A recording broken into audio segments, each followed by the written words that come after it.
Buen día, vamos ya col vídeo decimoquinto de Después de Viello Youtuber,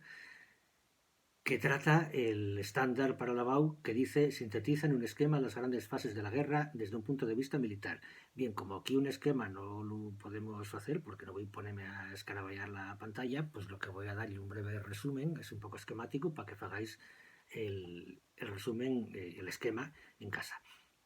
Bien, las fases de la guerra son fundamentalmente tres. Hay una primera fase que va de julio del 36 a marzo del 37, que se caracteriza fundamentalmente por los intentos de tomar la capital. Es decir, el golpe de Estado franquista, bueno, de los antirrepublicano, fracasa como tal golpe de Estado porque no consigue hacerse con el poder bueno, pues en las primeras horas o días, pero sí triunfa en buena parte del país. Y entonces a partir de ahí se articula, bueno, pues eso, dos estados paralelos. En el bando republicano, bueno, que allí donde no triunfa la sublevación, bien porque el ejército no se subleva o bien porque el ejército se subleva, pero es reducido por la resistencia popular, como fue el caso, por ejemplo, de las ciudades de Chichón o de Madrid, pues entonces hay un periodo en el que hasta que la República consigue reorganizarse y reorganizar el ejército, esa amalgama de milicias y militares todavía leales,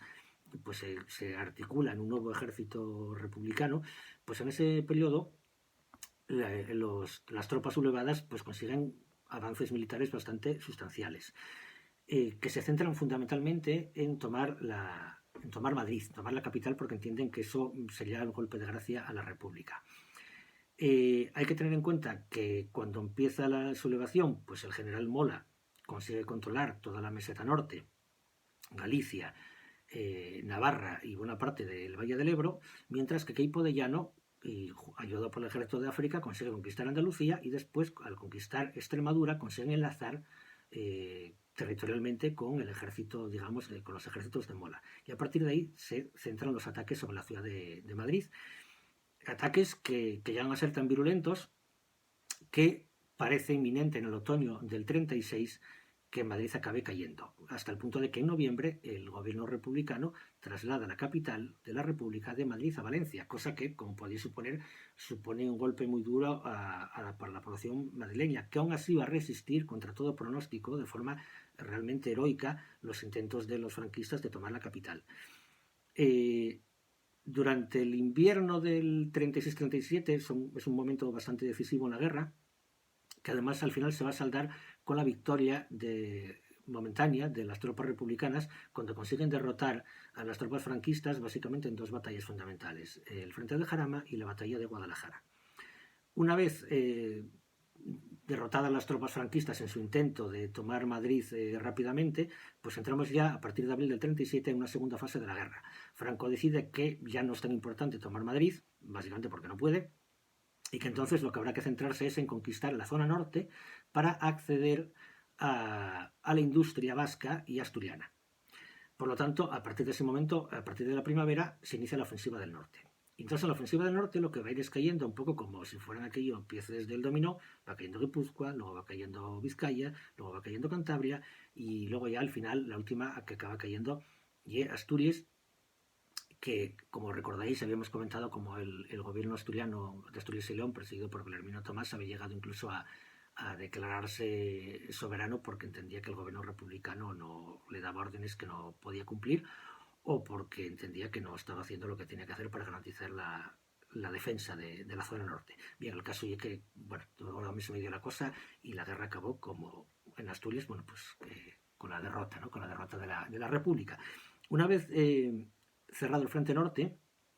las tropas franquistas, bueno, pues van a. Entramos ya en una fase que podríamos llamar de guerra de desgaste, en lo que se consigue además. Eh,